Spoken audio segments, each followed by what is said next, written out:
There was a period in my life where I felt completely unsafe being in my own head, where every thought felt like a threat, an urgent threat. And the scary part wasn't necessarily the thoughts, it was how convincing they were. This episode is for you if you feel like you've been in this exact same scenario. It's for people who overthink, people who get stuck in thought loops, and especially for people who want to know how to get out of it. Welcome to the Built Not Found podcast. This is a podcast for those of you who feel like you're destined for more, but aren't quite sure how to get there. So, if that sounds like you, stick around and let's get cracking. So going off from the top, if you've ever been in that battle with your own brain where everything feels like doom and gloom and you are stuck going through that same thought pattern and thought battle day after day, week after week, this is for you. Today's episode's all around obsessive-compulsive disorder, but more importantly, or more particularly, obsessive thinking.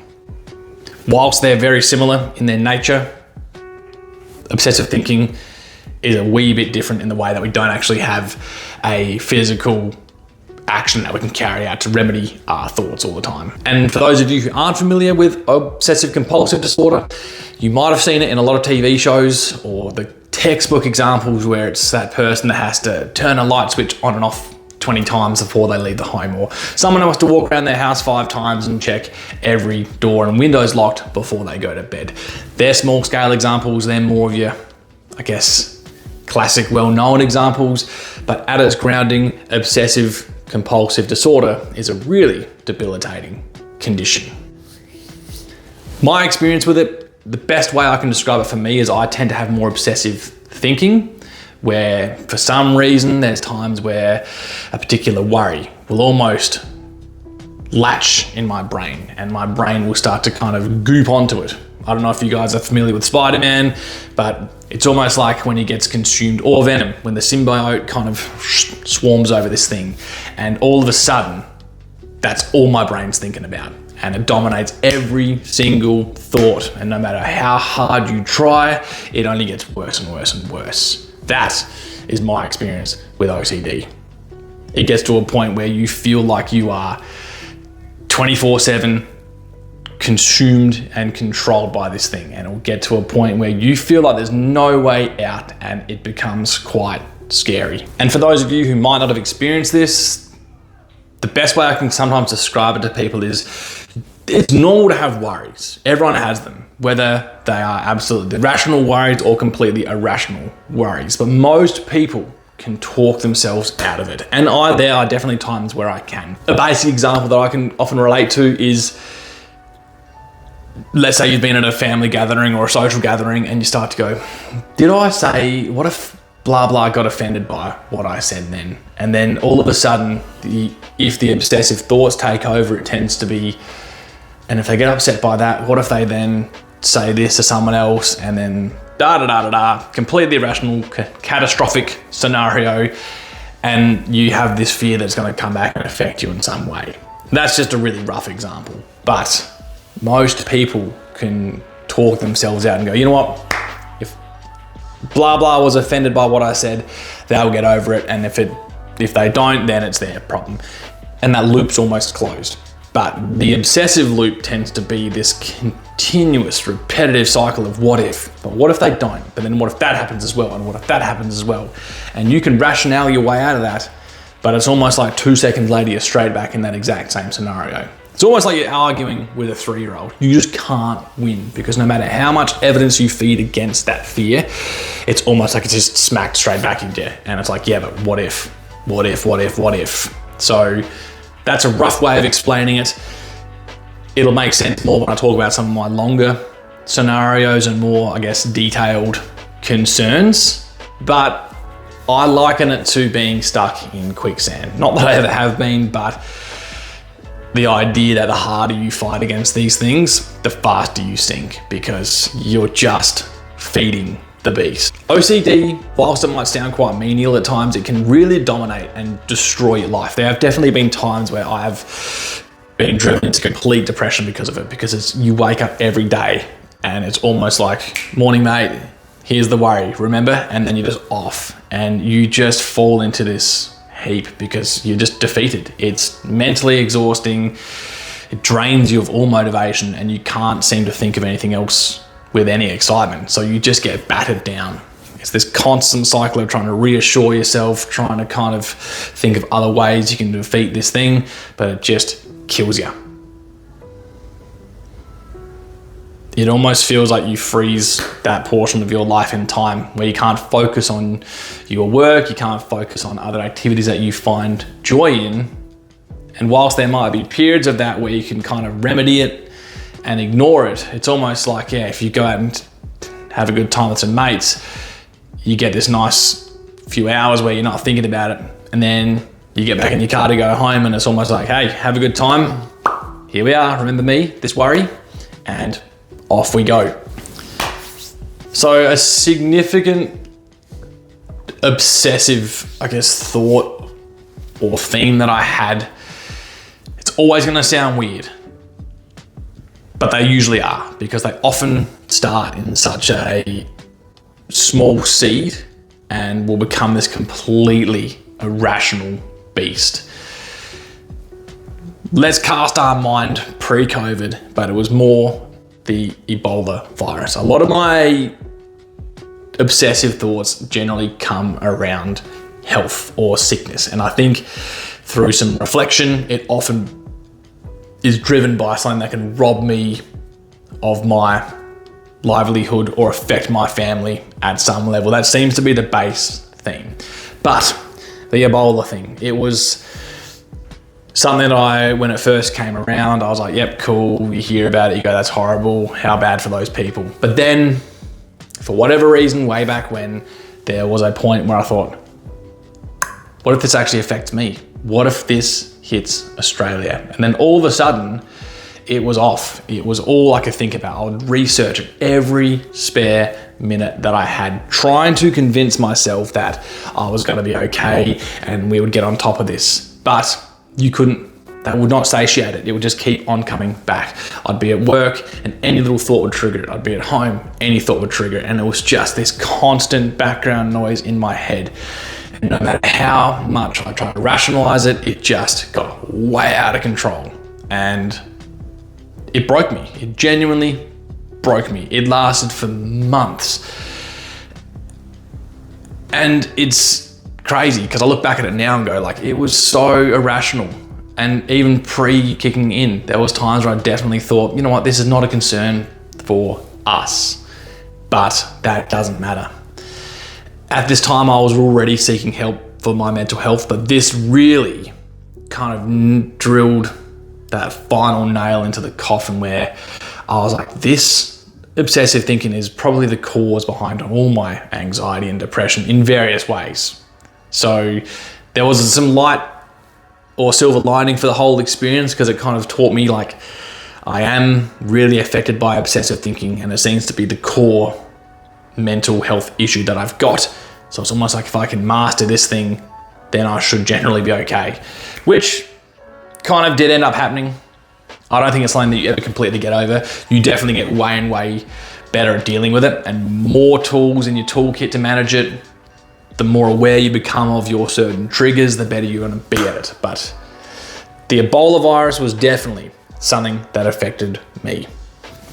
Don't ask why. Let's talk about some of the things that I've found have been really effective with, like I said, not overcoming OCD, but definitely mitigating it and minimizing its effects on you. Key point number one, your thoughts are just that. Your thoughts are thoughts. You don't have any control of what thoughts come into your head, but you have a significant amount of control with what ones you pay attention to. And this is almost paramount to overcoming obsessive thinking. Side note, every time I say overcome, just ignore it. You know what I mean. But once we realize that our thoughts aren't generated by us necessarily, where do they come from? Somewhere out in the ether.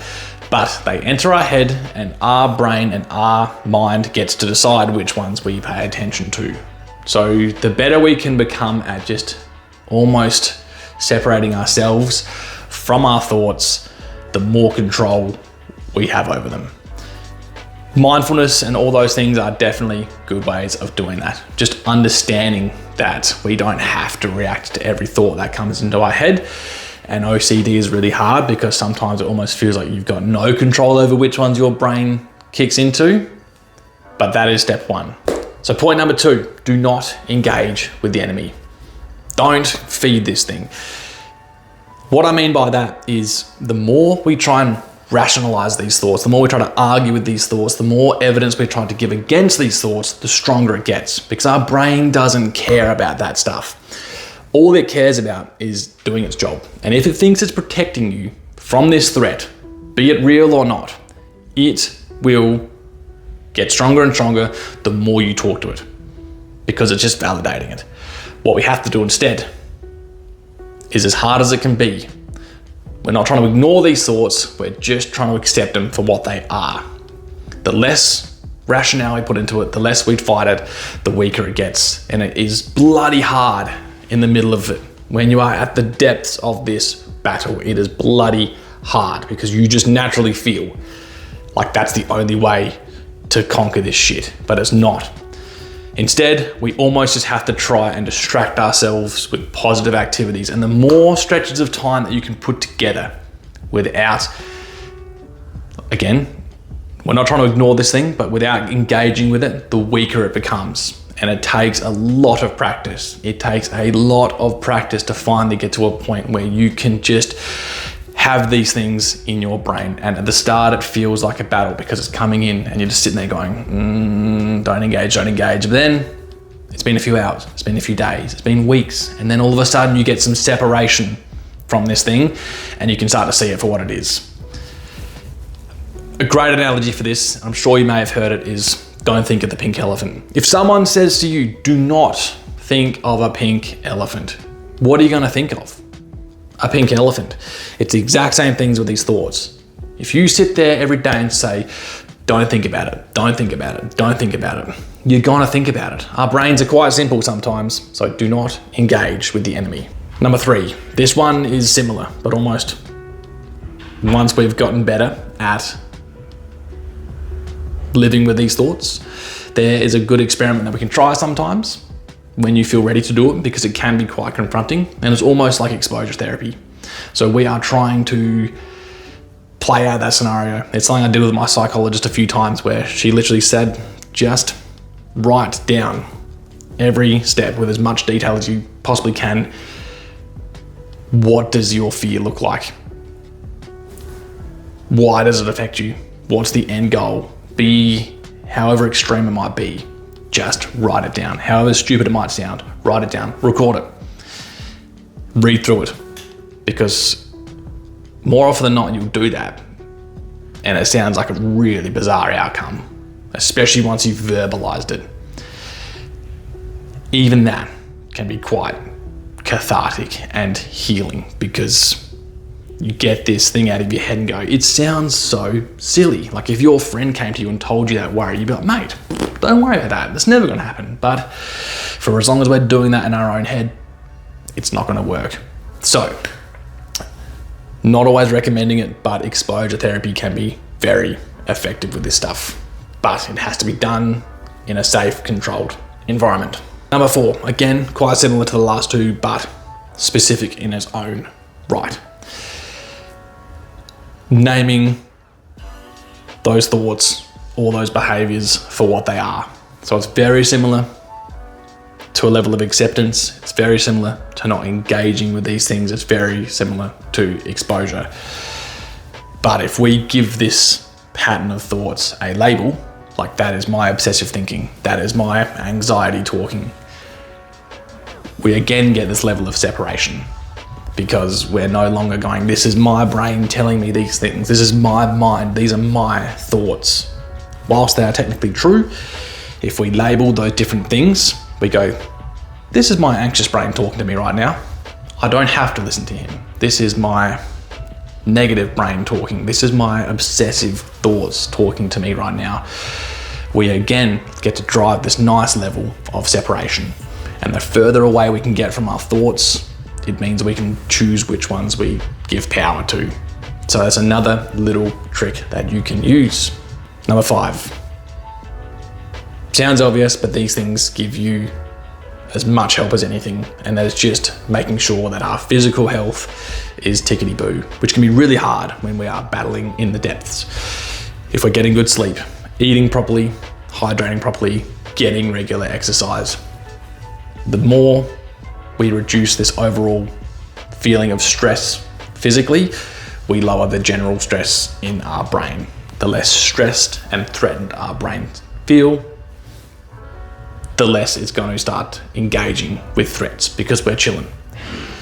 Again, this has been times in my life where I look back when I was at uni, juggling, study, work, and marriage. I was way more vulnerable and way more susceptible to my obsessive thinking. And it's been a pattern that I've had forever. Whenever I've looked back and reflected, when I've been in the real depths, it's always been at a time that's coincided with a lot of life stress. So again, the better we get at mitigating life stresses, we can't avoid stress, but the better we get at mitigating it, the better we have protection against obsessive thoughts. Number six is learning your triggers. Like I've kind of touched on with 5, the more we understand when we are vulnerable to these things, the better we get at essentially protecting ourselves from obsessive thinking, or at least understanding that it might happen. And again, the more we know this behavior is going to happen because of these other things, the less power it gives obsessive thinking, because we go, I've got a level of control over this now. It's happening because I am stressed. And if I fix the stresses rather than fixing the thoughts should just go away on their own accord. So that is, again, easier said than done, but just knowing. And the only good thing about having this thing repeatedly is that we get more and more evidence each time of why it's happened, what's going to happen. The more familiar we get with this beast, the better we get at dealing with it. So they're the main points that I find that help with this. But at the end of the day, the basic best advice I can give with this is, if it's happening, don't try and bash yourself up about it. Don't try and destroy these thoughts. It's almost like a passive activity, which is way harder for us as humans because we want to tackle everything head on and try and find it and try and solve it. But sometimes the less we engage with it, the better it's going to be. And this flows into the next point now. So I will again say I've never and will never completely overcome this thing. And I think that's a good thing. We can be realistic about it. There's never going to be a point where it's completely free. But the older I've gotten and the more I've dealt with this, the less it affects me. And it's true. Like, I have definitely been through periods of stress recently where obsessive thinking hasn't really taken as much of a grip on me because I know how to hold the brake straight away. And that has only come with practice. The more I can keep everything else in check, be it like health, so sleep, exercise, diet, nutrition, mitigating stress, taking time out when I need to take time out, avoiding those complete burnout scenarios does give you way more protection against obsessive thinking. I've had years of therapy which have gotten me to this point, and there's been no one silver bullet, and I can tell you that right now. I've tried everything, be it medications, different psychologists. At the end of the day, it's just time, doing the right things, finding what works for you. But I'm going to tell you, there's no silver bullet. There's no silver bullet. So it's just finding what works for you. But on the bright side, I think obsessive thinking has some bonuses. There is some silver lining to it.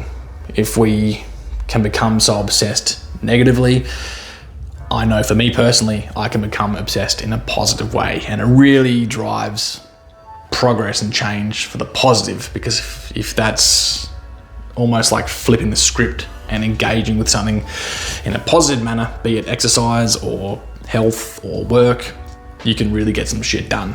So there is a benefit to this whole weird brain shit that we have sometimes as humans. But there we go. That's generally my experience with OCD. I've probably left some things out because it's been a good, I'm 35 now. I've battled with this thing for as long as I can remember, but I didn't want to get too much into the weeds about my stuff because that's not what this is about. It's generally trying to share my experience of this thing. Hopefully you can resonate with some of that. I've avoided being prescriptive in how to deal with this because that's not my job.